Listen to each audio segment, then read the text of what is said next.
Buenas tardes a todas las personas que estéis aquí, bienvenidos al Centro de la Tudela. También bienvenidos a todas las personas que nos están viendo por internet, en su casa, o que lo van a ver en diferido. Esta conferencia. En primer lugar, agradeceros que estéis aquí en este momento.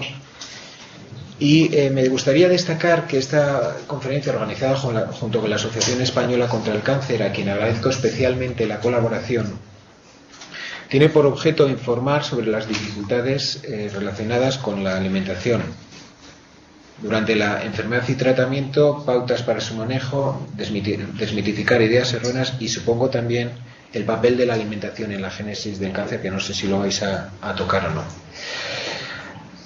Hace poco más de un mes se celebraba el Día Mundial contra el Cáncer. Desde la Organización Mundial de la Salud calculan que entre el 30 y 40% de los tumores malignos podrían ser evitados con hábitos de vida saludable, dieta equilibrada, realización de ejercicio físico, supresión del alcohol, tabaco, etc.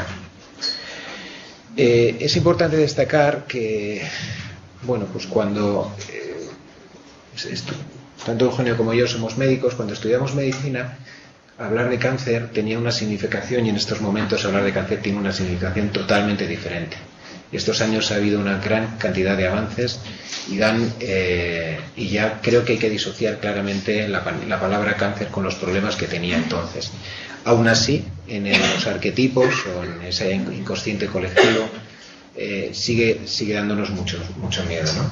Pero es evidente que las cosas han cambiado muchísimo. Muchos de las neoplasias ya decimos te mueres con ello, pero no de ello. Algunas cosas que quería destacar es, algo que leyendo la página de la asociación decía, ¿no? Se cree erróneamente que las pruebas de diagnóstico precoz se hacen solo a las personas que tienen molestias. O se piensa también de manera errónea que si un cáncer no se puede operar, no tiene cura. No es así. Se cree que si un enfermo se encuentra bien y le intervienen, la enfermedad se extenderá. Tampoco es así. Normalmente un tratamiento va a hacer que la enfermedad mejore, no que la enfermedad empeore. Bueno, yo supongo que de todo esto les va a hablar tanto Marisa. Marisa Villafranca es oncóloga. Es de aquí, aunque viene es psico-oncóloga, perdón. La conozco mucho como para decir que es oncóloga y hace ya bastante tiempo. Está trabajando en la Asociación Española contra el Cáncer y nos hablará de los aspectos psicológicos. Y Eugenio Oria es doctor en medicina, he tenido la suerte de conocerlo, aunque no se acordaba, y tener amigos comunes también. Especialista en medicina preventiva y salud pública y diplomado superior en dietética. En estos momentos es médico adjunto en la sección de dietética y nutrición clínica del Complejo Hospitalario de Navarra. Nada más les dejo, de verdad les doy la bienvenida a ambos, a Eugenio y a Marisa, la psico-oncóloga, y les dejo en sus manos. Bueno, lo primero de todo, gracias Luis por la presentación. Gracias por las instalaciones, ¿no? Por cedernos a la Asociación Española contra el Cáncer estas instalaciones. Gracias a todos vosotros por estar. Sé que es un día que hace un tiempo horrible y que salir de casa a estas horas no es lo que más apetece. Pero yo creo que sí que vamos a pasar un rato que, bueno, yo voy a hablar muy poquito porque tengo clarísimo que lo más interesante es lo que el doctor Eugenio Oria nos va a comentar y además para que luego podamos hacerle todas las preguntas que surjan. Y sí que a mí me parece ya muy importante el trabajar este tema, el sacar un poco y el plantearlo a nivel tan amplio, ¿no? de la intervención psicológica y desde luego de la intervención del nutricionista, porque nosotras, las psico-oncólogas que trabajamos tanto en el Complejo Hospitalario de Navarra como aquí en el Reina Sofía, nos encontramos con esta problemática a diario, ¿no? El tema de la alimentación es un tema muy conflictivo tanto para el paciente como para los familiares. Y por eso creo que es un aspecto relevante que tenemos que tener en cuenta. Como os he dicho, mi intervención es muy breve y voy a intentar ser lo más escueta posible para darle paso a Eugenio. Desde la Asociación Española contra el Cáncer trabajamos en varias líneas. Uno de los pilares principales a nivel de prevención es el tabaco, el sol, y también es el tema de la alimentación. ¿Por qué el tema de la alimentación? Bueno, pues porque la alimentación es importante para todos nosotros, pero más para los enfermos oncológicos, ¿no? El llevar una alimentación sana, saludable, va a mejorar la resistencia a los tratamientos, nos va a nutrir y nos va a fortalecer nuestro organismo para poder afrontar mejor el proceso en el que hemos comenzado, y nos va a aumentar la protección frente a diferentes infecciones o dificultades que surgen a lo largo del tratamiento. ¿Por qué la intervención del psicólogo en este ámbito del paciente oncológico? Bueno, pues porque tanto el incremento del peso, que es una de las dificultades con las que nos podemos encontrar, como la pérdida de peso, que realmente es algo muchísimo más habitual, hace que se produzcan alteraciones. Alteraciones tanto en la imagen corporal del paciente como en su calidad de vida. Y es ahí donde las psicólogas tenemos un papel. ¿Qué cambios se dan a nivel de la imagen corporal? Podemos aumentar o podemos disminuir el peso, ¿no? Pero siempre va a estar ahí la importancia de la apariencia física, ¿no?, que tenemos en nuestra sociedad. Tenemos que tener presente que es verdad que todos tenemos la imagen, ¿no?, de una persona, y le damos mucha importancia al nivel de buen estado físico o de mal aspecto, ¿no? Tenemos que tener clarísimo, y esto es una realidad, que tanto el cáncer como los tratamientos van a alterar nuestra imagen corporal, ¿no? Y esto es algo evidente que no podemos discutir.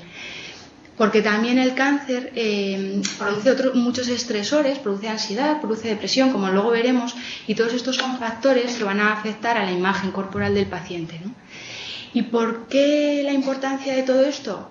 Realmente por el significado que se le atribuye a la pérdida o al aumento de peso, ¿no?, sobre todo a la pérdida del peso. La mayoría de los pacientes, cuando estás con ellos, te dicen, claro, es que fíjate, he perdido peso y esto no tiene que ser buena señal. Esta mañana me decía un señor, tengo el escáner la semana que viene, pero es que estoy seguro de que los resultados no van a ser buenos, y me decía, porque mira, ¿no?, mira cómo se me está cayendo el pantalón. Y eso a mí me da la señal de que no van las cosas bien, de que yo no estoy bien. Porque para muchos enfermos el ir adelgazando significa que la enfermedad va avanzando también, ¿no? Y esto es un significado que la mayoría de los pacientes, al menos cuando vienen a hablar con nosotras, en consulta nos cuentan, ¿no? Quizás no lo hablan en casa, pero sí que cuando están con nosotras nos lo transmiten así. El aspecto del cuerpo y la valoración estética que nosotros generemos va a producir cambios, ¿no? Nos va a hacer sentirnos muy vulnerables muchas veces, y otras nos va a generar pensamientos de, pues lo que os decía ahora, ¿no?, de que estamos avanzando, de que estamos progresando a nivel de enfermedad. Esto va por un lado, ¿no?, por el significado que el paciente le puede dar a la pérdida de peso. Y por otro también está, bueno, por lo que significa, ¿no?, el cambio, la pérdida de atractivo personal, muchas veces de identidad, ¿no? Una compañera de planta del hospital ahora está con un proceso oncológico, ha perdido mucho peso y está yendo a tratamiento. Y me decía, es que parece que me he vuelto invisible, ¿no? Se cruza con compañeros con los que lleva trabajando 20 años, con médicos, con enfermeras, y no le saludan, ¿no? Y es porque muchas veces el cambio, la pérdida de peso o al revés, ¿no?, o el aumento hace que la imagen que tenemos de esa persona varíe y no la identifiquemos. ¿Qué va a pasar? Que va a producirse un bajón en la autoestima, ¿no?, en el autoconcepto que tiene cada uno de sí mismo. Muchos pacientes, cuando sienten esta pérdida de autoestima, cuando se miran al espejo y no se reconocen, lo que hacen es aislarse, ¿no? Pues porque tengo un paciente que además es paciente de Eugenio, que lo ve a menudísimo, que tuvo una pérdida de peso tremenda, que está delgadísimo, y que él en la consulta, bueno, pues dentro de un montón de cosas que hablábamos, ¿no?, pues hablamos también de que pues había dejado de trabajar en una empresa que lleva 30 años con una relación buenísima.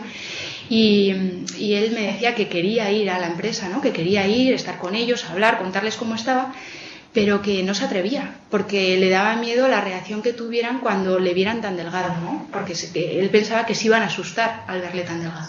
Entonces eso, muchas veces el miedo al rechazo, el miedo a la reacción que pueda tener los demás, hace que te aísles. ¿Qué es importante? Que les recordemos a nuestros familiares, amigos, compañeros que estén pasando por un proceso oncológico. Bueno, pues realmente todos sabemos, ¿no? El atractivo físico no es lo más importante, no es lo más relevante de la persona. Que hay cambios que hay que aceptar y que son inevitables aunque nos genere mucha frustración, pero que realmente la mayoría de ellos son transitorios, ¿no? Que tenemos que tener mucho cuidado. Yo es algo que les digo muchas veces a los pacientes, ¿no? Tenemos que tener mucho cuidado con las palabras que utilizamos al hablar tanto del tratamiento como de nosotros mismos, ¿no? Yo cuando vienen y dicen, es que ya vengo de ese infierno que ya me han puesto el veneno, ¿no? Refiriéndose al hospital de día y a la quimioterapia. ¿Cuántas veces, no, oímos estas palabras? Es verdad, los fármacos son veneno, pero un veneno que va para curar, ¿no? Entonces yo siempre les digo, es que tenemos que tener cuidado, porque al final lo que hablamos también nos lo oímos, ¿no? Entonces es importante que las palabras que utilicemos sean las adecuadas, porque al final la palabra veneno todos lo tenemos, yo creo que es verdad que tiene una connotación negativa, ¿no? Y en este caso no es así. Entonces es importante que transmitamos que hay que tener mucho cuidado, ¿no? Con cómo nos describimos a nosotros mismos, porque al final hacemos que nos sintamos también de esa determinada manera. No descuidar el aspecto físico, ¿no? A mí me encanta cuando entran a la consulta y veo a la gente que viene habiendo cuidado su imagen, ¿no? Yo no digo que haya que ir todos los días con un pincel, pero mirarte al espejo y dentro de estar enfermo, físicamente no encontrarte bien, quizás tener efectos secundarios del tratamiento, si mínimamente te ves al espejo y te sientes un poquito mejor, yo creo que eso también es muy importante para, a nivel emocional, encontrarte un poquito más animado. El apoyarse en la familia y en los amigos, el no distanciarse, ¿no? Por evitar sufrimiento, que es una de las cosas que suelen hacer nuestros pacientes. Antes os decía que sobre todo hay dos variantes, ¿no? Que influyen, el aumento de peso y la pérdida de peso. La realidad es que en nuestros pacientes oncológicos es mucho más habitual la pérdida. El aumento de peso es algo que es menos frecuente, que sobre todo suele darse en mujeres con cáncer de mama y que lo que más genera es insatisfacción, ¿no? Y preocupación frecuente por cómo estoy, cómo me estoy poniendo, volveré a estar como antes, no me veo bien, no soy yo la que está en el espejo, ¿no? La prioridad ante todo y el mensaje que tenemos que transmitir es que durante el tratamiento nunca hay que ponerse a dieta, ¿no? Yo creo que, bueno, esto Eugenio desde luego que os va a dar las razones y a mí cuando otras veces que le he escuchado me ha quedado clarísimo, ¿no? Y ya llegará el momento cuando acabe el tratamiento, cuando físicamente hayamos superado esa recuperación para hacer un proceso de recuperación de nuestro peso, de nuestra imagen corporal, ¿no? Siempre teniendo en cuenta que lo importante es llevar una vida saludable y aumentar el ejercicio físico. Como os decía, esto es mucho más frecuente, ¿no? La pérdida de peso. ¿Por qué? Pues porque la disminución de la ingesta es habitual, ¿no? Tanto por el tumor como por los tratamientos. ¿Qué va a pasar? Que la calidad de vida del paciente va a disminuir. ¿Por qué? Pues porque se sienten mucho más débiles, más delicados, más frágiles, se cansan mucho más y esto va a influir en su vida diaria y desde luego que en su bienestar emocional. El momento del diagnóstico siempre es un momento de gran impacto, ¿no? De gran impacto emocional. No es el momento de hablar de esto, pero todos conocemos pacientes recién diagnosticados, cada uno reacciona de maneras muy distintas, pero sí que a todos ellos es habitual que las ganas de comer, el apetito suele disminuir, ¿no? Las reacciones ante el diagnóstico, ante diferentes pruebas, ante diferentes noticias que se va recibiendo a lo largo del tratamiento. Influye, pero influyen más cosas, ¿no? Influye también el propio tratamiento que se recibe, la quimioterapia, la radioterapia, las cirugías, los efectos secundarios que dan esos tratamientos, ¿no? Las náuseas, las llaguitas que aparecen en la boca, o sea, hay muchos factores que generan la pérdida de peso. Los efectos secundarios, ¿no? De los tratamientos, todos los conocemos, los cambios de sabores, cuántas veces oímos, ¿no? A pacientes que están en tratamiento, es que me sabe todo a metal, ¿no? A hierro, no le saben las cosas buenas y entonces, bueno, pues eso hace que tengan muchas menos ganas de comer, las náuseas, bueno, lo que acababa de comentaros. ¿Qué pasa?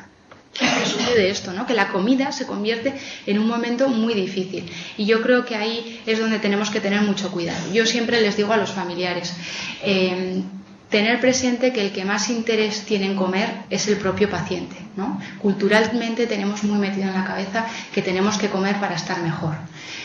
Por lo que el generar todavía más presión, yo creo que hay que tener mucho cuidado, ¿no? Al final, el tema de la alimentación, que para eso ya están los médicos, ya está el nutricionista, yo creo que ellos ya son los que dan las pautas correctas, ¿no? de cómo tiene que ser. Está claro, la familia tiene que apoyar y colaborar en estos momentos, ¿no? Yo siempre pienso que comemos 4 veces al día o 3, ¿no? Entonces, que 3 veces al día sea un momento de tensión o de bronca con la familia es terrible, ¿no? ¿Por qué es tan difícil seguir a veces las recomendaciones que los médicos dan? Bueno, pues porque cuando estamos motivados es muy fácil, ¿no?, seguir las recomendaciones. Pero claro, nos encontramos con pacientes que muchas veces por el tratamiento o porque físicamente se encuentran muy mal, están muy desmotivados, ¿no?, muy desmoralizados. Entonces, seguir pautas hay veces que es complicado. ¿Qué podemos hacer? Bueno, yo creo que se pueden hacer cosas, ¿no?, y que al menos debemos de intentarlas. ¿Qué dificulta nuestra colaboración de los familiares, de los amigos, de los acompañantes en el proceso de la alimentación? El centrar mucho la atención en el tema de la comida, ¿no? Yo hay pacientes que cuando subo a la planta y me encuentro a los familiares en el pasillo y les pregunto, ¿qué tal estáis? Y me dicen, pues mal, no he comido nada, no he querido desayunar nada, ayer no cenó nada, ya veremos la hora de la comida y ya veremos qué pasa, ¿no? Y yo le digo, bueno, pero aparte de la comida, ¿qué más, ¿no? ¿Cómo estamos? La mayoría de nosotros identificamos estar mejor o estar peor en función de cómo está el tema de la alimentación, ¿no? Y esto es algo que debemos de tener cuidado porque genera mucha presión. El reñir, ¿no?, el amenazar, el culpabilizar. Yo muchas veces, a mí me hace gracia porque Eugenio, bueno, ya lo vais a conocer, es la persona más campechana que vais a conocer, ¿no? Y yo muchas veces en la planta, estoy en la habitación o en la consulta, ¿no?, estás con el paciente y con la familia y le dice, tanto la mujer como el marido, da exactamente igual, le dice, como no comas ya verás lo que te dice Eugenio, porque te va a echar la bronca, ¿no? Siempre tendemos a presionar, ¿no?, a castigar, a reñir y esto normalmente no produce ningún efecto positivo. El dar por hecho, ¿no?, la falta de interés, lo que os decía antes. Esto es algo que yo creo que lo digo a lo largo del día igual 5 veces, ¿no? Es que no quiere comer, es que no le da la gana de comer, es que se ha empeñado en que no quiere comer. Y esto nunca es así, realmente nunca es así. Los pacientes siempre tienen un motivo por el que no quieren comer, porque les duele la boca, porque tienen náuseas, por lo que sea. Pero el mayor interesado en comer siempre es el paciente, porque sabe que es lo que necesita para mejorar y para llevar el tratamiento lo mejor posible. ¿Qué hacemos habitualmente? Aconsejar. Esto es lo que hacemos siempre, ¿no? Es que lo que deberías de hacer, es que lo que tú tendrías que comer, es que yo creo que lo que te vendría mejor siempre es esto, ¿no? Y normalmente lo que conseguimos es un rechazo. Esto es así. ¿Qué en cambio podemos hacer? ¿Cómo podemos colaborar?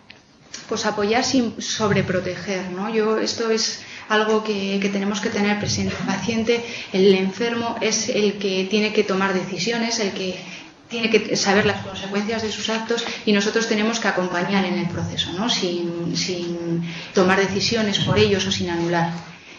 El promover que el momento de la comida sea una situación agradable, no que sea un momento de tensión, que desde las 11 de la mañana hasta la hora de comida ya estemos temiendo que llegue la hora de comer el paciente porque le van a chuchar y en la familia porque ya verás cómo no come y ya ver qué voy a hacer, ¿no? Bueno, yo creo que esto sí que es importante. El intentar distraerse, yo creo que esto, si pensamos en niños pequeños, es así. Seguro que si les distraes, estás jugando, estás hablándole, se come la papilla más fácil, ¿no? Es verdad, cuando nos distraemos, cuando estamos ocupados, las situaciones que nos resultan más difíciles se amortiguan un poco, ¿no? Entonces, esto es algo en lo que podemos colaborar. El no tener prisa. El no achuchar, ¿no? Tenemos que comer, venga, que se te va a quedar la comida fría. Bueno, pues hay que llevar un ritmo, si es más despacio que lo habitual, pues no pasa nada, ¿no? El estar preparado, el tener alimentos que se puedan guardar y que se puedan conservar, pero estar con una cierta disponibilidad, que si en algún momento dice, pues es que ahora me apetece esto, ¿no?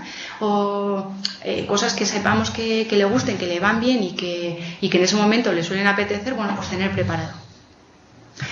Esto es un dibujo para que un poco transmitir la idea de mucho es la percepción visual, ¿no? Si veis ahí los dos círculos, ¿en qué círculo el negro es más pequeño?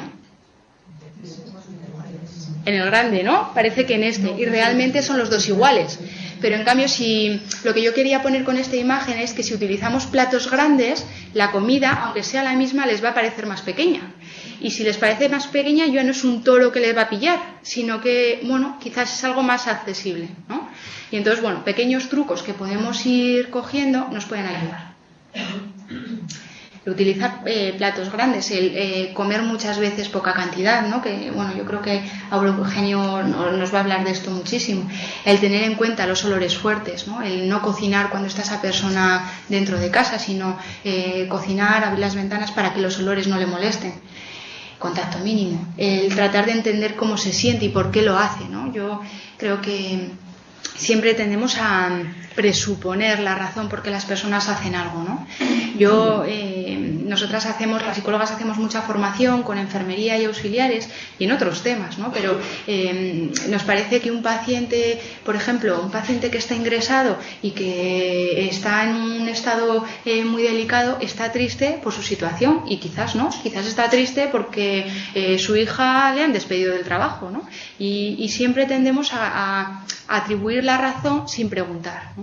Entonces, quizás si le preguntáramos al paciente por qué no tiene ganas de comer, por qué no come lo que le estamos poniendo en el plato, quizás nos daría pautas o orientación un poco para buscar otras opciones.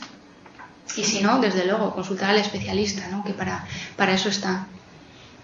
Y con esto acabo, ¿no? Yo creo que esta frase para mí recoge un poco lo que yo os quería transmitir, que los vínculos afectivos son nuestro mayor tesoro, ¿no? y el más apreciado, y que tienen un gran poder para la capacidad de superación, ¿no? Si nosotros, más que insistir en comer, más que presionar, lo que hacemos es hacerle al paciente sentir que entendemos por qué se encuentra mal, que entendemos por qué no quiere comer y que vamos a facilitarle en todo lo posible, yo creo que vamos a conseguir mucho más que con la otra actitud. Nada más, espero haber sido breve y lo más importante, y por eso lo he querido hacer así, es darle paso a Eugenio Oria, que yo creo que es muchísimo más interesante.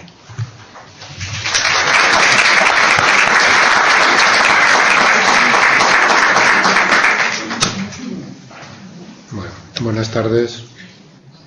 Lo más interesante es lo que ha comentado la doctora Villafranca, o sea que tranquilos. A ver, yo no he traído ni diapositivas ni nada, porque espero hablar durante media hora si me deja la voz, porque este cierzo ayer en Zaragoza casi me mata y estoy aquí con el pañuelo y bastante jodido, pero bueno.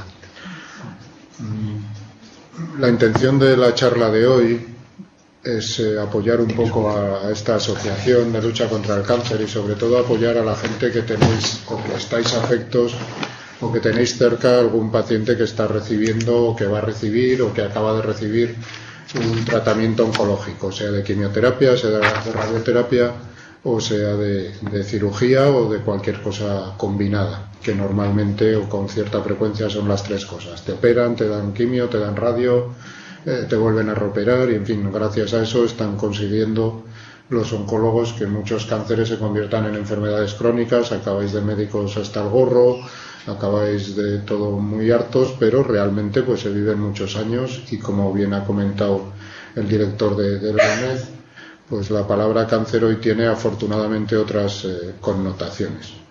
No me voy a meter mucho, primero porque no soy quien y segundo porque el tema es muy complejo, en la alimentación y el origen del cáncer. Solo me gustaría hacer algún pequeño comentario que quizás suene muy bestia, pero probablemente es así. Todos los que estamos aquí tenemos un cáncer. El número de células que se replican a lo largo del día es tan inmenso que probablemente en un momento dado varias de ellas se nos han vuelto locas. Y hoy se sabe que prácticamente todos los tumores derivan de una sola célula que se ha vuelto loca. Y esa célula se replica y se sigue replicando hasta que o bien se diagnostica, se detecta y se quita, o bien invade otros tejidos. Es decir, que aunque llevemos una alimentación sana, correcta, seamos educados, nos duchemos todos los días, todas estas cosas, nos puede salir un cáncer tranquilamente a cualquiera de los que estamos aquí. Y lo que hay que hacer es una reflexión y no identificar cosas que sabemos o que pensamos que nos protegen del cáncer, y luego hablaremos un poco si queréis, aunque espero que no mucho, porque mi intención es hablar alrededor de media hora y sobre todo que luego os enrolléis y preguntéis y me acuchilléis si queréis. Realmente lo que sabemos es que cosas que nos pueden proteger luego no tienen por qué ser beneficiosas en el tema del tratamiento del cáncer. Es decir, por ejemplo, y esto yo me lo encuentro con mucha frecuencia, la Comisión Europea elaboró un decálogo hace unos años que se ha dado mucha propaganda y mucha publicidad con 0,5 raciones de frutas y verduras al día que protege del cáncer. ¿Vale? De acuerdo, probablemente es verdad, probablemente comer crucíferas del estilo de la berza o de la pella, de la coliflor o del brócoli que tanto tenéis en esta tierra sea protector del cáncer, pero eso no significa que una vez que tengas cáncer, si comes mucha pella, mucha berza, te vaya a ayudar a combatir el cáncer. Probablemente no te está haciendo ya ningún beneficio. Comer frutas, verduras, cítricos, se sabe que se asocia a protección de algunos tumores, por ejemplo, tumores de cabeza y cuello en gente que es fumadora y que a la vez toma muchos cítricos, pues parece ser que se producen menos cánceres. Pero eso no significa que una vez que tengas un cáncer de garganta, si te pones albardado de naranjas te vayas a curar del cáncer. Bueno, pues esta identificación tan simple la hacemos continuamente y sobre todo la hacen muchos enfermos, que de repente deciden volverse formales el día que les han dado el diagnóstico y ese día deciden comer mucha fruta, mucha verdura, no volver a tomar la carne roja y pescadico que no habían comido en su vida. Bueno, pues punto número 1. Los orígenes del cáncer no tienen que ver luego con el soporte nutricional de la persona en tratamiento oncológico, que es creo que el objeto de esta charla y un poco el objeto, porque realmente es lo que están viviendo, por ejemplo, las psicólogas de la Asociación contra el Cáncer. Les preguntan montones de cosas, y esto es sano, y esto es bueno, y esto, pues probablemente esto era sano y esto era bueno antes de, pero una vez hecho, quizás con la excepción del tabaco, que el que realmente se le diagnostica un tumor, si es fumador, debe dejarlo inmediatamente, porque probablemente puede hacer otro tipo de tumor ligado al tabaco. Si es de garganta puede hacer de pulmón, si es de pulmón puede hacer de esófago, si es de esófago puede hacer de vejiga, quizás es la excepción. Aparte del tabaco, en lo relativo a la alimentación, relativamente separar lo que es una cosa de lo que es otra. Bueno, el motivo de la charla esta es consejos prácticos para la alimentación del paciente con cáncer. El primer consejo práctico, y si os quedarais con esta monserga, yo me daría por satisfecho con haber venido hasta aquí y estar a gusto una tarde, es que la alimentación va detrás del tratamiento. Es decir, hay que hacer una alimentación suficientemente correcta como para que el tratamiento del cáncer se pueda aplicar. Dicho de otra manera, no tenemos que hacer el tonto con la alimentación y que en un momento dado tengan que parar el tratamiento oncológico. El motivo fundamental que debe tener un paciente con cáncer es que le puedan dar el tratamiento oncológico correspondiente, sea cirugía, sea quimioterapia, sea radioterapia o sea cualquiera de las posibles combinaciones de estas 3 medidas. Y esto es fundamental, porque hay mucha gente que abandona tratamientos oncológicos por temas de alimentación y porque se creen que lo prioritario es estar bien alimentados. No, señores, lo prioritario, una vez que nos han diagnosticado un tumor, es que nos puedan dar tratamiento. Por ejemplo, y ha contado la doctora Villafranca, hay muchos tratamientos ahora mismo oncológicos para tumores en general femeninos, que no siempre, también existe el tumor de mama en varones, como sabéis, pero en general tumores del área femenina, estrogénicas, que hacen cambiar mucho el peso. Y a mí me toca ver en la consulta, por desgracia, muchas mujeres que abandonan el tratamiento porque cambia su figura, cambia su peso y prefieren dejar el tratamiento y perder peso y vienen a la consulta para perder peso en vez de seguir el tratamiento oncológico. Esto, por favor, dejarlo bien claro, porque son tratamientos muchas veces curativos, y si no curativos frenan la progresión del tumor, y hay muchas personas, y disculpar que me meta con el personal femenino, porque realmente habitualmente es así, que abandonan tratamientos por los cambios de peso.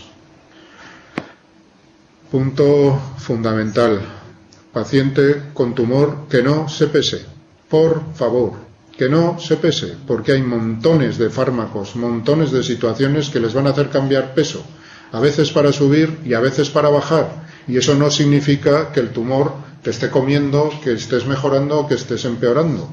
Que no se pese, y es una obsesión auténtica de gente que va de peso en peso, de farmacia en farmacia, todas las mañanas a pesarse en cuanto abren el ojo. Si ven 100 gramos más se alegran un poco, si ven 100 gramos menos depresión y ya no desayuno, y esto es una barbaridad. El paciente oncológico va a hacer cambios de peso, a veces hacia arriba, a veces hacia abajo, y además se sabe que el cambio del peso no influye.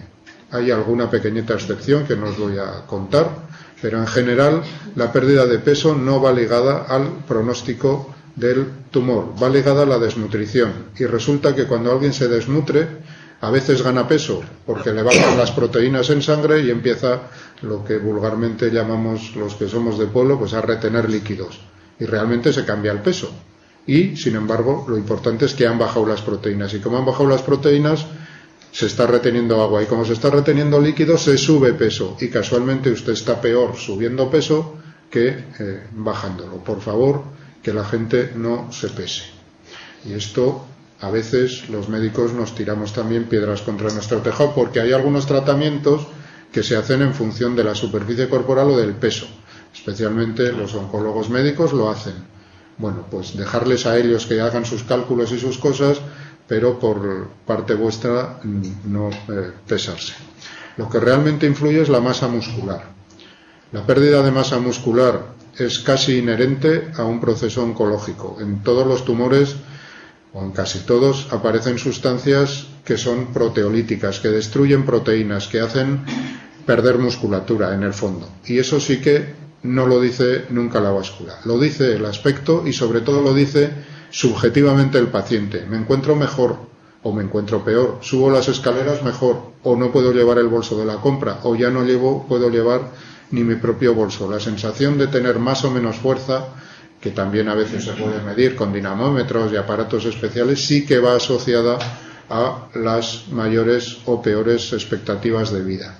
Y esto lo cuenta el paciente, no la báscula. De manera que si usted se encuentra bien, y me encuentro bien, hoy he recibido un ciclo de quimio y bueno, he perdido 2 kilos porque me acaban de pesar, pero bueno, yo me encuentro bien. Bueno, pues usted está bien, punto, porque de verdad que eso es lo relativamente o lo realmente importante. La pérdida o mejoría de la masa muscular se debe a que tanto el tumor como el cerebro y otros órganos, pero sobre todo el tumor y el cerebro, son prácticamente consumidores de azúcar. Ni los tumores saben vivir de otra cosa, ni el cerebro sabe vivir de otra cosa que no sea la glucosa.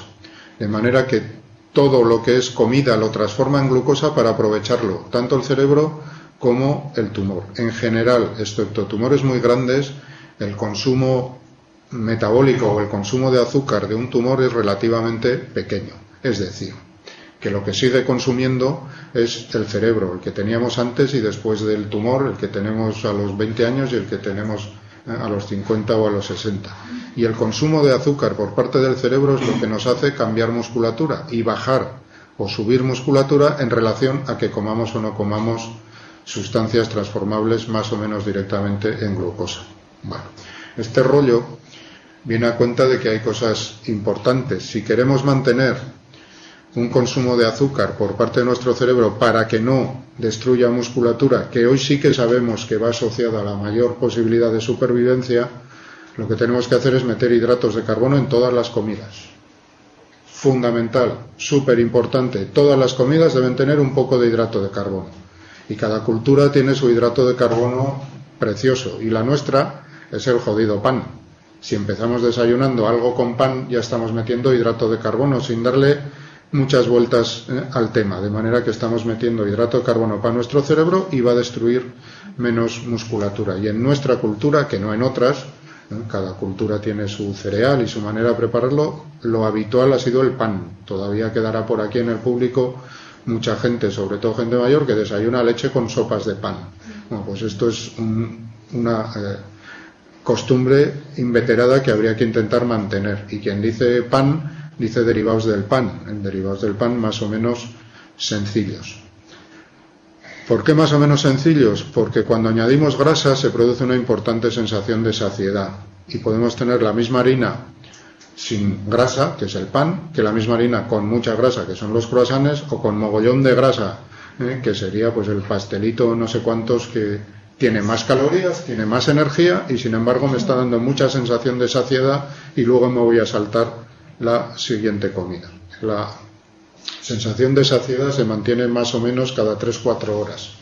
De manera que si desayunamos algo con pan, 3-4 horas después debiéramos almorzar algo con un poquito de pan, cosa que en nuestra cultura es tirado. Y el que no tenga pues esta cultura puede sustituirlo por otras cosas, pero que tengan hidratos de carbono, por patatas, por arroz, por pasta italiana, por barritas, por lo que se os ocurra, pero sin mucha grasa.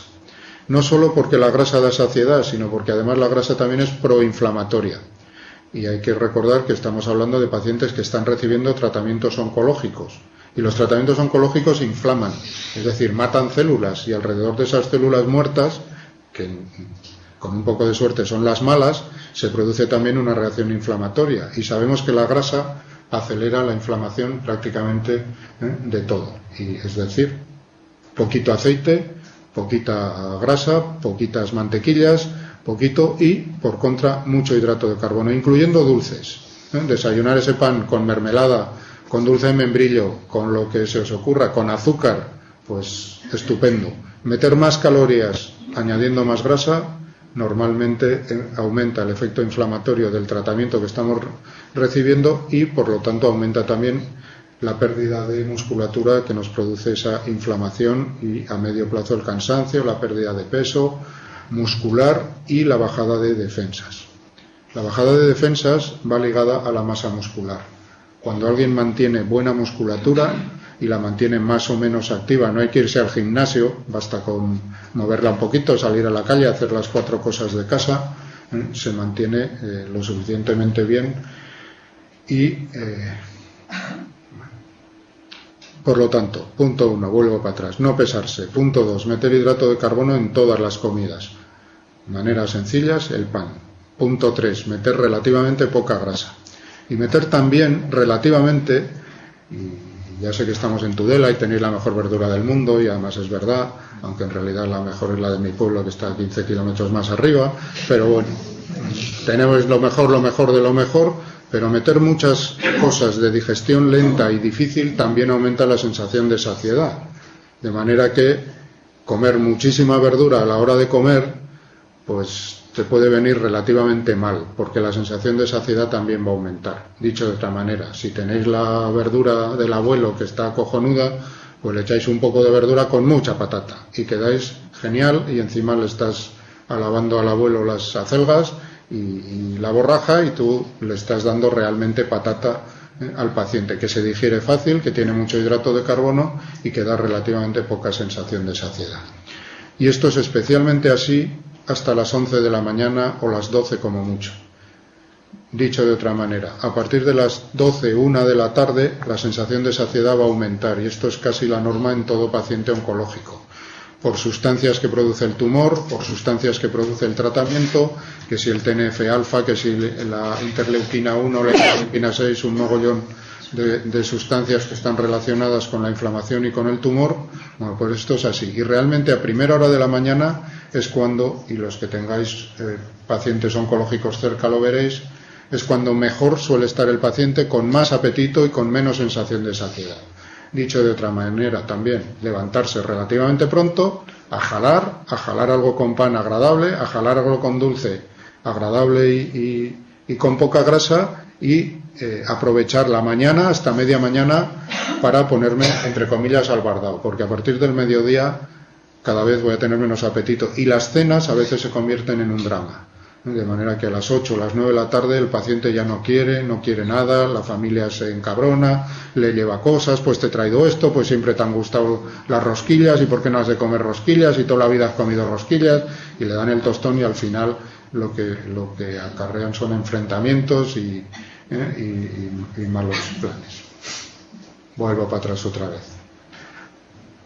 Desayunar pronto, desayunar con hidrato de carbono, meter poca grasa. Y desayunar pronto. ¿Por qué? Para aprovechar estos ritmos de hambre-saciedad que se producen, especialmente el hambre por la mañana y la plenitud a partir del mediodía. Si alguien desayuna a partir de las 11, malo. Esto ya no se produce. De manera que ponerle el despertador, o dicho de otra manera, que no se quede hasta las 4 de la mañana viendo Telecinco, porque entonces a las 8 o las 9 ya no se ha levantado nadie. Hay que irse a la cama relativamente pronto, utilizar los hipnóticos que os manden los médicos cuando hay que utilizarlos para dormir y para que a las 7:30, 8 y pico de la mañana alguien esté ya levantado y desayunando hidrato y tal. Vale. Proteínas, poca grasa, mucho hidrato y proteínas las justas y las de digestión más fácil. Carnes muy magras. El pollo es una solución estupenda. El pescado, sobre todo el pescado blanco, porque cuando son ya pescados un poco fuertes, el olor normalmente el paciente lo rechaza. Y si hay salsas y si hay olores fuertes, y no os quiero contar los que hoy huelo yo ahora en el hospital, si hay olores fuertes, normalmente el paciente los rechaza. De manera que el pollo, las carnes blancas, las carnes magras, el conejo muy hecho, bastante cocinado, pues suelen entrar bastante bien. Las carnes fuertes, los olores fuertes, los sabores fuertes, el puerro, en fin, la cebolla, olores de este estilo, en general el paciente los rechaza. Y aunque sea un poco monótona, la alimentación es bastante más llevadera y el paciente se mantiene bastante mejor. Y no darle el tostón con cosas que le gustaban antes y que ahora no le gustan y le desagradan, y además le van a desagradar mucho tiempo. Esto ocurre también, sobre todo en algunos tumores, sobre todo de cabeza y cuello. De cabeza y cuello, de laringe, de faringe, de amígdala, de lengua. La gente rechaza montones de cosas y se quedan comiendo 4 cositas. Bueno, pues aprovechar esas 4 cositas que son casi siempre dulces o casi siempre de fácil digestión para incluir un poco de proteínas de fácil digestión, que normalmente son derivados del pollo. Los fiambres estos con poca grasa suelen ir muy bien, los fiambres de pavo y de pollo, que también los hay, en fin, que los jamones de York, los jamones que tienen poca grasa suelen ir muy bien para meter las proteínas correspondientes. Y finalmente los lácteos, y sobre todo los lácteos desnatados. Lácteos desnatados a todas horas. Empezando desayunando con leche desnatada, que puede ser un pozal, y si no, semi, pero que no sea leche entera, que son más calorías, pero luego ya no vas a comer. Leches desnatadas semis y lácteos a cualquier hora. Los lácteos desnatados en general producen muy poca saciedad y el paciente los tolera muy bien, de manera que entre los fiambres con poca grasa, el pollo, el pescado blanco, si la persona no tiene repugnancia al pescado, cosa que es relativamente frecuente. Si no la tiene, aprovechar el pescado blanco y finalmente los lácteos. Yogures, natillas, preparaos en casa, con leche desnatada, con flanín el niño, con flan chino potax, con el mandarín, con lo que queráis, que no son más que harinas de maíz, que también son hidratos de carbono, vienen de primera. Y todo tipo de dulces preparados con esto, más azúcar. Y ahora que no sé si hay algún endocrino por ahí, incluyendo que el paciente sea diabético. Ya se le regulará con insulina, ya se le regulará con lo que sea su hiperglucemia debido a los dulces que está comiendo, pero es prioritario que el paciente coma para que no pierda masa muscular. Y con esto ya voy a ir, creo que acabando, que si no me enrollo demasiado, para que no se coja infecciones. Hoy en día la mayor parte de los pacientes oncológicos en tratamiento oncológico no fallecen del cáncer, fallecen con mucha frecuencia de infecciones añadidas.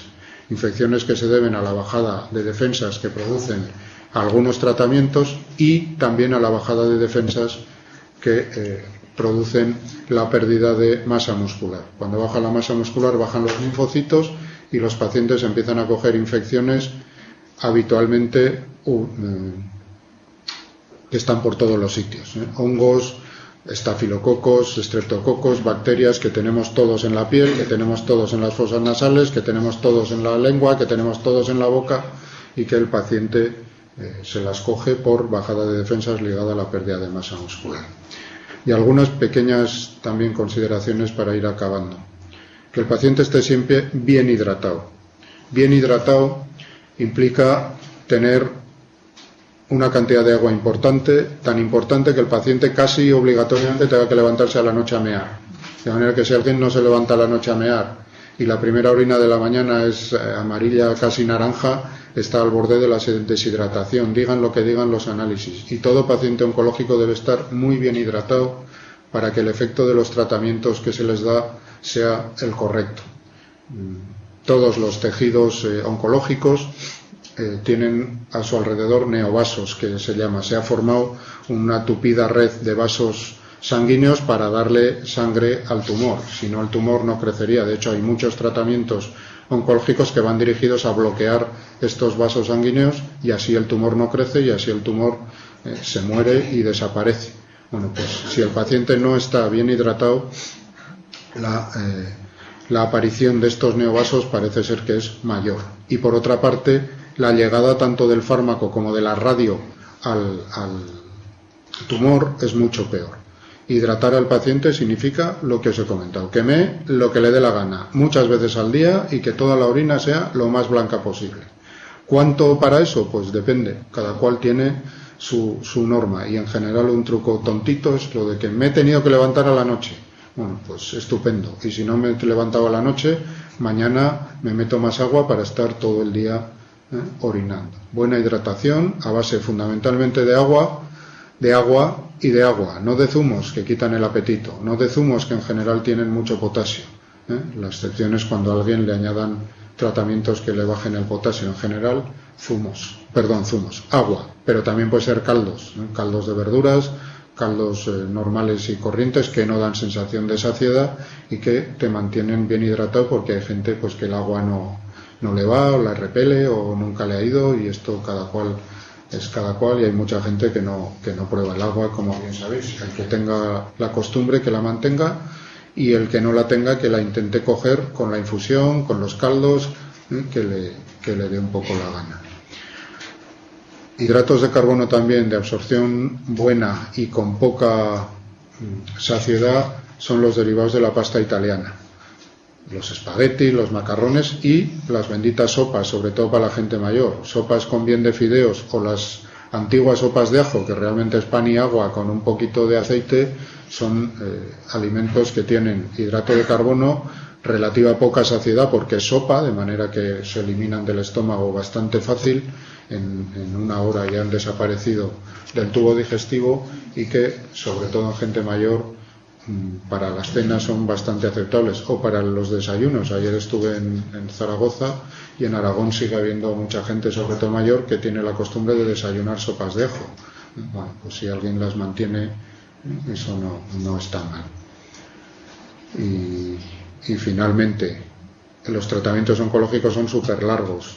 Pues de vez en cuando, el día que te encuentres bien, haz lo que te dé la gana, coño, que para eso estás superando un tumor, y si te invitan al 33 o al Remigio o al Pichorradicas o al que os dé la gana, pues vas, y que pague el que quiera, pero intenta disfrutarlo, sobre todo el día que te encuentres bien. Pero el día que te encuentres bien, no por obligación, porque cuando alguien va por obligación con un tratamiento oncológico, pues normalmente no tiene muchas ganas. Ahora, el día que tenga ganas, que haga el favor de gastarse 4 perras y hacer lo que le dé realmente la gana, aunque le siente mal, y aunque el día siguiente esté un poco modorro, y porque los tratamientos oncológicos hoy en día duran meses o años, y lo estáis viendo, lo estáis viviendo, y esto no hay quien aguante. Pues me levanto a las 8, voy a hacerle caso a este tío, me tomo mi tazón de leche desnatada con pan y un poco de miel o mermelada, y a las 11 me como la pechuga de pavo tan triste y tan no sé qué con el pan, y joder, hoy me moriría por irme a comer algo y a celebrarlo, y a comer unas paticas de cuto, aunque sé que me van a sentar mal, y aunque son proteínas malas, y aunque lo que sea. Pues el día que os dé la gana, o que el paciente, pero que salga del paciente, que no lo hagáis por obligación, porque por obligación comer en un tratamiento oncológico mal. Y esto sí que es de verdad para acabar. Y cuando algún día tengáis a alguien que esté realmente mal, coño, llamarnos directamente o indirectamente a través del de cabecera o del especialista o del oncólogo. La verdad es que da gusto trabajar con los oncólogos porque es una especialidad dura, son enfermos duros y son, bueno, pero realmente da gusto porque cuando ven que alguien va mal llaman sin problema, pero si el paciente no te reclama, pues, y si con perdón miente y dice que todo le va bien y que no hay problemas, pues realmente. Y ya esta sí que es de verdad la última. No os fiéis de tanto que hay ni por internet ni por ahí escrito barbaridades que no os podéis ni imaginar. Que si aguas imantadas, que si dietas milagrosas, que si dietas depurativas, que si, bueno, en fin, barbaridades de todo. Fiaros del oncólogo y fiaros un poco de la red sanitaria que va a derivar a un sitio, va a derivar a otro, si la persona canta y dice la verdad. Porque hay gente que con estas enfermedades, para nuestra desgracia, aunque parezca mentira, se calla y intenta engañar un poco. ¿Y qué tal? Bien, bien, bien. Y luego viene, pero si has estado vomitando toda la noche, bueno, pero solo han sido 6 veces, de cojones, y resulta que estamos bien, bien, bien. Bueno, pues por favor, darnos la murga, que para eso estamos.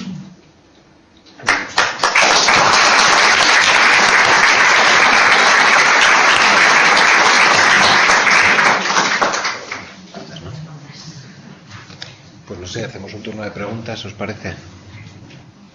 Sí.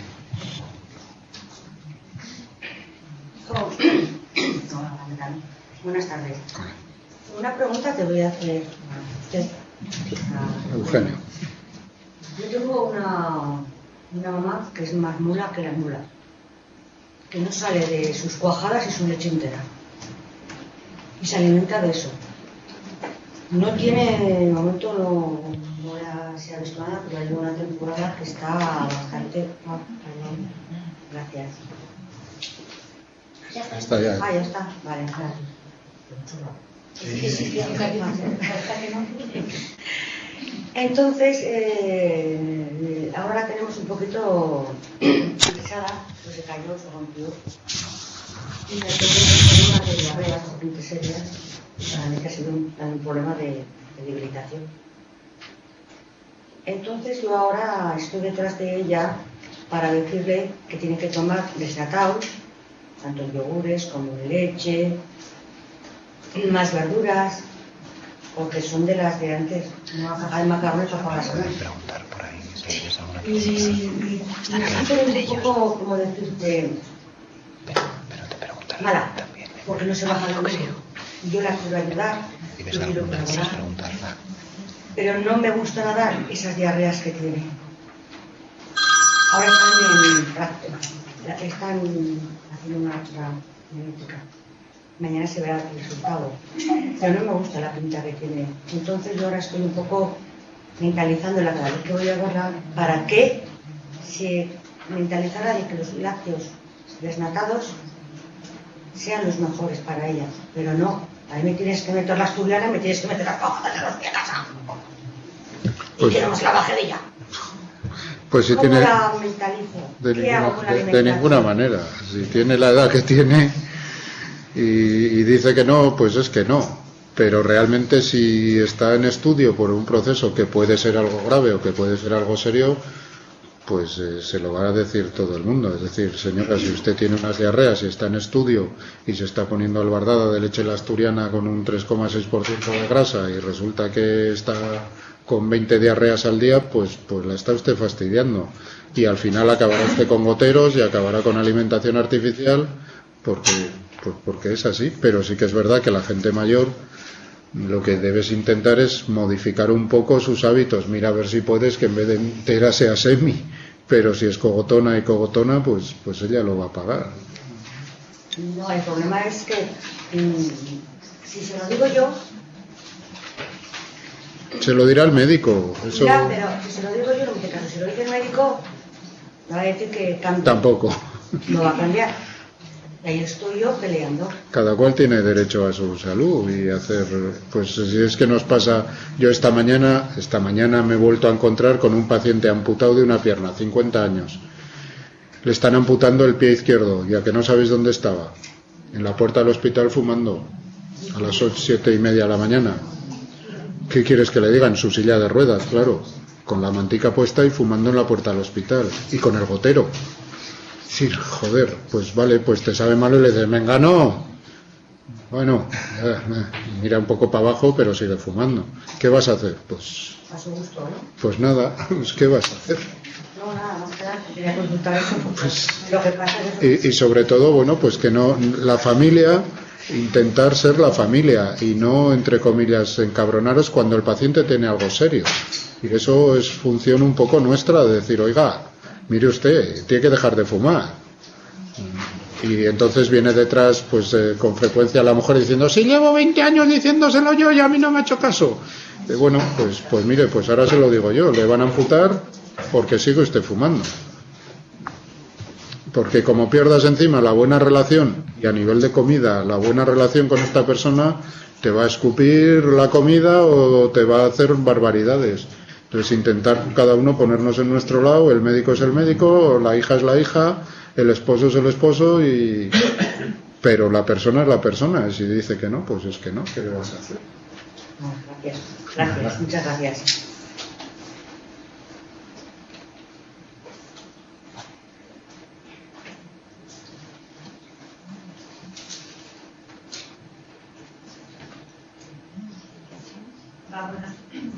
Buenas tardes, ¿se me escucha? Sí, sí. Quería dar las gracias primero por la claridad de tus conceptos, Eugenio, pero me surgen un par de consultas. Hablabas del tema de no aportar grasas a los pacientes por el tema de saciedad.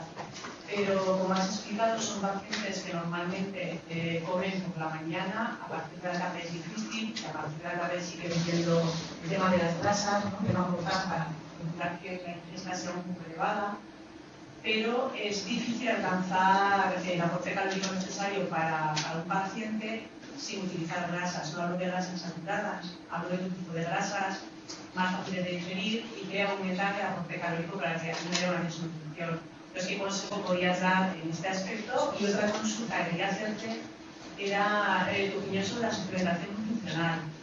Ahora, normalmente se quejan de que produce mucha sensación de saciedad, molestias, no lo toleran bien, no quieren, pero ahora hay unas fórmulas, determinados laboratorios preparan unas fórmulas son de 125 mililitros y tienen un aporte bastante elevado, proteico y calórico. Entonces quería saber cuál era tu opinión sobre esto. Bueno, en cuanto a las grasas, tienes toda la razón. Si quitamos toda la grasa al 100%, el aporte, mantener las cantidades de calorías que necesita cualquiera de nosotros, pues es difícil. De manera que, hombre, algo de grasa hay que comer. Pero, sobre todo, grasas de digestión relativamente fácil. Por ejemplo, y esto lo sabemos todo el mundo, las grasas fritas pues son de digestión lenta. Algunas grasas, como las de cordero, son de digestión ultralenta. Todos hemos tenido las costillas de cordero a las 4 de la mañana en la boca porque todavía no hemos digerido y ese sabor.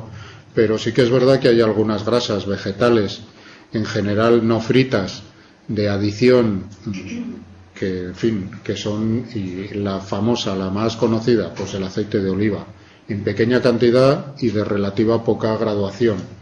Bueno, pues en general son grasas que se toleran bien o sustancias similares, incluyendo algunas mantequillas muy sencillicas, pues como los típicos 15 gramicos de mantequilla del desayuno. Eso en general no va a ninguna parte, pero empezar con bollería, que tiene grasas de digestión lenta, a la mañana, pues ya te va a bloquear un montón la ingesta. Y en general la gente suele comer bien, o me parece a mí, o es mi experiencia de desgraciadamente muchos años, o afortunadamente muchos años. La gente te suele comer bien pan con mermeladas, con un poquitín de mantequilla, te comen muchas más calorías que si lo que se comen es un croissant, por poner el ejemplo tradicional. Los suplementos, sí, pero cuando hacen falta. Todos los suplementos, aunque hay algunos pequeñitos, en pequeño volumen, hay que tener en cuenta que caen al estómago. Y el estómago es un órgano súper listo, de manera que no los va a soltar del estómago hsta que no produzca el quimo que tenga que tener unas características peculiares. una osmolaridad de 300 milimoles, una temperatura a 37 grados, que tenga no sé cuál, bueno, un montón de historias, que tenga partículas de menos de 1 milímetro, de manera que todos los suplementos, aunque sean los de pequeño volumen, producen saciedad. Y saciedad importante. Y además te los venden, y yo de esto me enfado mucho con los de los laboratorios, como mire, el mío en menos volumen tiene más proteínas. Dice, mira, a mí me da igual. Me da igual porque a tu estómago le da igual. Cuando caiga tu estómago lo va a retener y hasta que no lo diluya, lo va a tener ahí. En tanto que si te tomas ese suplemento u otro peor, entre comillas, menos calórico, menos proteico, menos fuerte, si encima te lo diluyes, le echas un chorro de agua del grifo, te va a dar menos tiempo de retención en estómago y sobre todo en intestino. Y hoy se sabe que hay mogollón de hormonas que produce el estómago, el intestino, la grelina, la no sé qué, bueno, que producen la sensación real de saciedad. De manera que los suplementos sí cuando la persona está desnutrida, no cuando la persona está en buen estado general. Cuando la persona está en buen estado general no hay por qué tomar suplementos que por definición son muy proteicos, por lo tanto cargan el riñón, por lo tanto aumentan la producción de urea, por lo tanto aumentan la creatinina, por lo tanto aumentan la sensación de saciedad y además nadie ha demostrado que vayan bien cuando la persona esté bien. Cuando la persona está mal, lo que sea, suplementos, nutrición por sonda, nutrición por vena, todas a la vez, faltaría más, que se muera de lo que quiera menos de desnutrición. Disculpar la grosería, pero esto, a mí me pagan para esto, y si hay que poner una sonda, se pone, y se quitará en cuanto se pueda quitar, faltaría más. Pero lo que no puedes dejar es que una persona se te esté muriendo con las proteínas por los suelos, con una infección a la que no responde, etcétera. Bueno, pues para eso está los suplementos, la nutrición artificial. El objeto de esta charla es sobre todo alimentación normal en tu domicilio. Bueno, pues de verdad, saciedad a los hidratos de carbono sencillos en un tratamiento oncológico hay poca. A los fideos, a la sopa de fideos, a la sopa de ajo, a los espaguetis viudos o casi viudos con tomate triturado que no frito, por ejemplo, se suele comer bastante. Las patatas cocidas, los dulces sencillos, el azúcar como tal, se suele comer con bastante poco problema. Excepción, las 7, las 8 de la tarde, donde el paciente está ya pues bastante tirado. Bueno, pues ahí, y algún pequeño comentario tonto, por ejemplo, a estas horas hay gente que te suele tolerar bastante bien un mosto. El mosto es agua con azúcar y bueno, pues como bebida a la noche con un poquito de proteína, pues te lo pueden tomar bastante bien. Ya estás metiendo hidrato de carbono de una manera bastante tonta, y un palmero de mosto pues puede tener sus 20, 25, 30 gramos de hidrato de carbono tranquilamente. Pues no sé, pequeños trucos de este calibre que supongo que cada cual en su casa se le ocurrirán de una manera o de otra. Desde internet nos preguntan a ver si es aconsejable la leche sin lactosa. La leche sin lactosa sí, cuando haya intolerancia a la lactosa o flatulencias o exploraciones. Cuando alguien tenga un problema digestivo y le vayan a mirar intestino, en general que evite la leche con lactosa, porque si se le hace una placa se ven bolos de gas por todos los sitios, porque si se le hace una colonoscopia o cualquier tipo de exploración, pues se encuentra el endoscopista con gas en cantidad importante y quizás con alguna modificación. La leche sin lactosa, para la gente que tenga intolerancia a la lactosa o, y esto también es bastante frecuente, en tratamientos antibióticos serios que te quitan la flora intestinal. Por contra, los yogures normales y corrientes o los yogures de leche desnatada pues vienen muy bien para mantener la flora intestinal mientras el paciente está recibiendo tratamientos antibióticos serios. Los yogures tienen lactosa. Los yogures, la lactosa fermenta y casi desaparece. Bueno, los yogures comerciales ha fermentado esa leche y cuando los van a sacar les añaden un poco de leche en polvo para que queden más homogéneos, es decir, les vuelven a añadir lactosa, y hoy un yogur comercial tiene casi la misma lactosa que lo que tiene la leche original, pero sin embargo desde el punto de vista de fisiología funcionan mucho mejor en el tubo digestivo, especialmente cuando hay tratamientos antibióticos. pero yogures, no otro tipo de lácteos porque no está demostrado, que yo sepa. Y otra pregunta también de internet es si la soja puede sustituir a la leche. No, la soja es una leguminosa, la soja es una legumbre y no es una proteína vegetal, es bastante buena, pero no puede sustituirla. Puede tener sustancias interesantes desde el punto de vista de la prevención de tumores y tal, pero cuando alguien está en tratamiento oncológico, leche, lácteos, desnatados, semis, dependiendo del estado del paciente, pero leche.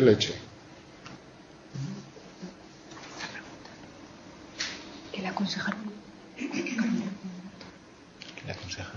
Limón con bicarbonato rebajado para alcalinizar y prevenir la fruta.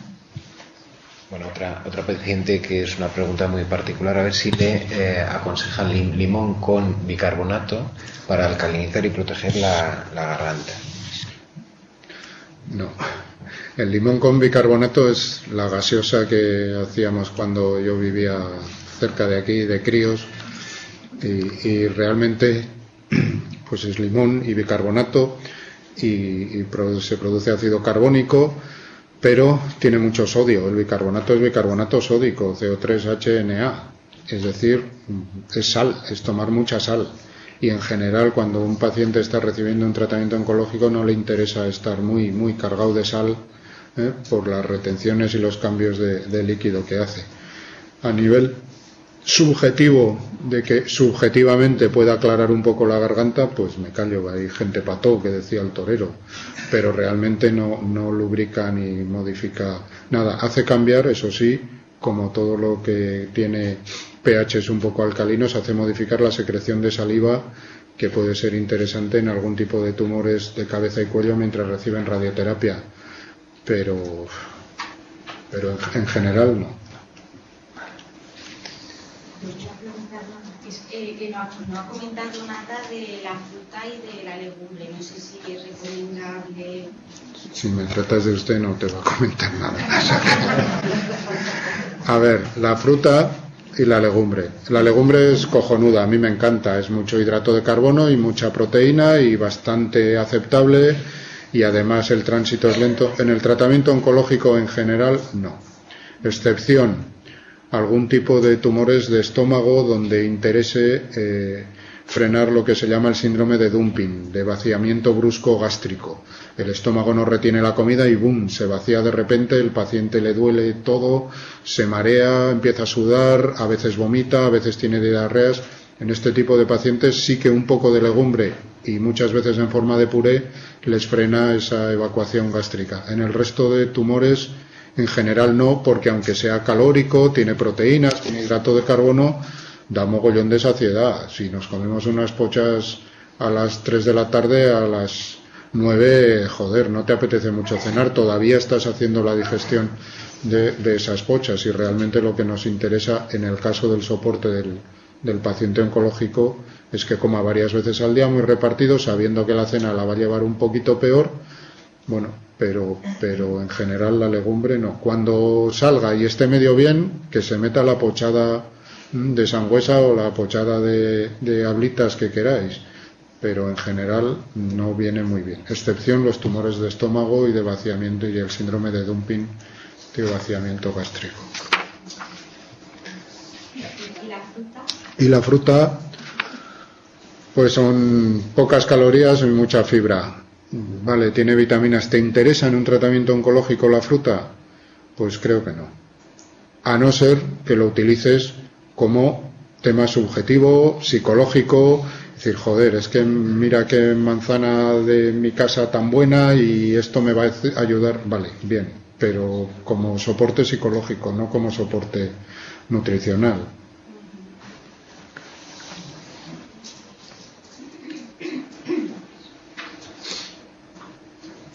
Parece ya sería la última esta pregunta. Un paciente con tenesmo y el tratamiento ha sido intervenido primeramente y después está en tratamiento oncológico. ¿Qué le desaconsejaría totalmente? Bueno, tenesmo rectal, me imagino, por un tratamiento oncológico No os he comentado, era una de las cosas que tenía por aquí apuntadas también, que a veces se obsesionan el paciente o los familiares con los estreñimientos y las diarreas. Estreñimientos casi siempre son debidos a tratamientos farmacológicos, tanto opiáceos para el dolor, todos los fármacos para el dolor estreñen, y algunos mogollón, y mogollón es mogollón, pero mogollón, y esto lo habréis padecido, incluyendo los parches, tienen un efecto que el colon reabsorbe mucha agua y entonces las heces son duras como postas de cartuchos, y el paciente le cuesta. Bueno, utilización en este caso laxantes mecánicos y no laxantes orales. La excepción podría ser un Dufalac o algún fármaco de este estilo, que lo que hace es fermentar y hacer que esas heces sean un poco más blandas. En estos pacientes merece la pena utilizar supositorios de glicerina cada 2 o 3 días, no hay por qué pretender cagar todos los días, cada 2 o 3 días, o pequeños enemas estilo Micralás o cosas por el estilo. Y al revés, caso del tenesmo. Normalmente cuando hay tenesmo es por un problema oncológico rectal y es de control bastante difícil. En este caso lo que interesa sobre todo es aprovechar e intentar recuperar los reflejos que tenemos de la defecación, del cagar que decimos todos, que los tenemos desde niños y en general no los perdemos nunca, que son sobre todo el reflejo gastrocólico y el reflejo ortocólico, es decir, sobre todo las que sois mujeres y tenéis críos, cuando cogíais el crío encima, nada más cogerlo ya se estaba cagando, y en cuanto dilataba el estómago con la primera tetada se seguía cagando y bien a gusto. Ese es el reflejo ortocólico por cambiar la posición, y el reflejo gastrocólico por dilatar el estómago. Si lo que tienes es un tenesmo, intentar vaciar el recto a primera hora de la mañana, de manera que me levanto y sin arreglarme, sin afeitarme, sin depilarme, sin quitarme las legañas, desayuno. Y en cuanto desayuno me siento en la taza del váter y me estoy un rato, de manera que se evacúe la zona del recto y del sigma todo lo que pueda, para que así a lo largo del día se me van a ir almacenando heces y en general las pueda controlar un poco mejor. Y en segundo lugar, utilizar algunos fármacos, que los hay, a dosis bajitas, que tienen como efecto secundario el estreñimiento, pero a dosis bajitas, no a dosis intensas. A dosis intensas serían los fármacos para el dolor derivados del opio o los opiáceos en general, sino que serían fármacos tales como la buscapina o la codeína.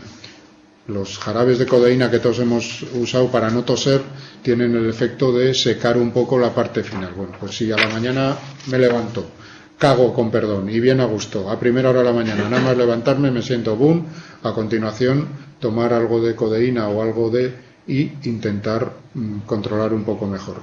Y por supuesto no tomar mucha fibra no soluble, no tomar muchos productos leñosos. Ya sé que sois las mejores del mundo, aunque os he dicho que son las de mi pueblo también. Alcachofas tienen mogollón de fibra y producen un volumen fecal terriblemente grande, con lo cual está el recto detectando que ahí hay volumen y enseguida se va a cagar. Bueno, pues alimentos de este estilo, los puerros, las alcachofas, las verduras un poco tiesas, pues intentar huir. Y por contra, los que parece que mejoran un poco son las fibras solubles del estilo de la manzana, la pera, el melocotón, el albaricoque, incluyendo en almíbar.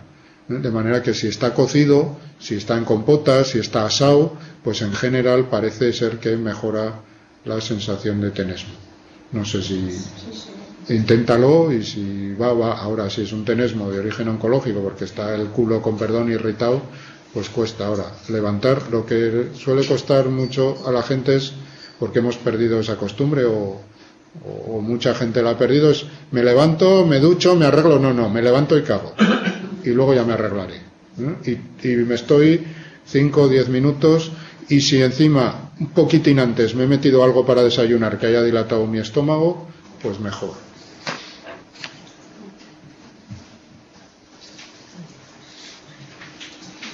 En el tratamiento quimioterápico, el desayuno favorece los zumos tipo naranja pomelo.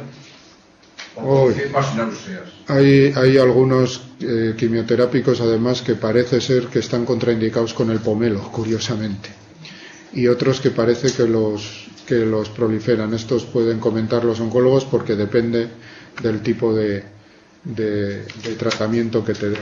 Esto ahí, no sé si has leído o te lo han dicho, hay estudios, y curiosamente con el pomelo hay mogollón de estudios, tanto a favor como en contra, con algunos fármacos quimioterápicos. Si es intenso la quimioterapia, pues aún limpiará más, ¿no? Pero no, a ver, eso no limpia el KH7 o el Mistol, lo que queráis, pero eso no limpia, eso es agua con hidratos de carbono, con un poco de azúcares, con un poquito de fibra y con algunas sustancias un poco raras que en el caso del pomelo, por ejemplo, existen. De hecho, hay algunos fármacos oncológicos que se utilizan para el tratamiento del cáncer que derivan del pomelo, como curiosidad, y que se están investigando algunos. En fin, casi todos los tratamientos oncológicos derivan de sustancias que están en la naturaleza. El Taxol, antes que habéis comentado lo de las neos de mama, pues del árbol del tejo, de sus frutos, que son muy tóxicos, derivan muchos de estos fármacos, y montones de fármacos oncológicos en el fondo son sustancias que existen en la naturaleza, que se han extraído, se han modificado un poco y que van por ahí. No penséis que cosas buenas como el zumo pomelo es depurativa. Es bueno, es rico, pero no te va a mejorar ni empeorar un tratamiento oncológico, excepto en algunos casos de algunas quimios especiales. Eso, por eso te pregunta, porque depende de qué quimio. Y de la quimio no se puede hablar en general. Yo ya me he perdido en el mundo de la quimio. Cuando aquí el director y yo estudiamos había 4 quimioterápicos. Hoy no sé ni los que hay, es un mundo que te mueres. Y encima los oncólogos con muy buen criterio están utilizando muchos de ellos en fases entre comillas experimentales, estudios nivel 4 que alguna vez habréis visto que os han propuesto, porque no se sabe muy bien, pero es que hay tal barbaridad que nos hemos perdido ya. Otro mundo, os lo comentaba antes, es este que están haciendo ahora para inhibir los vasos que se empiezan a formar alrededor del tumor. Si quitamos el riego al tumor, el tumor se muere. No, pues eso están intentando ahora, y hay varios fármacos ya aprobados que los están usando con bastante éxito, con bastante buenos resultados, combinados con la radio, con la cirugía, con lo que sea. Preguntar porque cada uno es uno.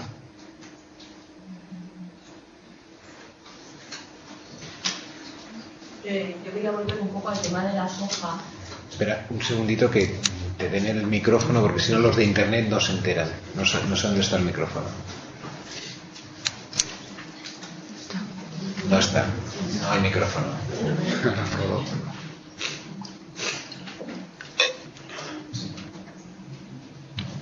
Bueno, yo quería volver al Lo traen ahora.